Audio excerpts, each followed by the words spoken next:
मी जे वारंवार बोलतोय की या जिहादी मानसिकतेच्या लोकांना आमच्या देशामध्ये महाराष्ट्रामध्ये शरिया कायदा लागू करायचा आहे। एका बाजूला संविधान बचाव कायद्यानुसार ज्याला आपण अतिक्रमण म्हणतो आणि जे अतिक्रमण सिद्ध झाल्यानंतर मुंबई महापालिकेच्या माध्यमातून तिथे आज तोडण्यासाठी त्यांच्या पूर्ण टीम आली, तेव्हा तिकडच्या जिहाद्यांनी आज ते अतिक्रमण तोडायला दिलं नाही आणि त्याचबरोबर मुंबई महापालिकेच्या गाड्या पण फोडल्या।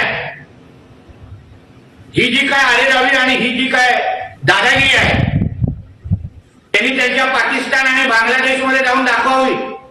मशिदीचा भाग पाडण्यासाठी अधिकारी आले होते आणि वाद झाला, त्याच्यावरती गृहमंत्र्यांनी लक्ष घातलं पाहिजे। काही प्रमुख लोक धारावीतले सर्वपक्षीय आयुक्तांना भेटलेले आहेत, नेत्यांना भेटतायत।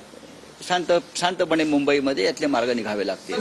10हून अधिक ठिकाणी गणेश विसर्जनाचा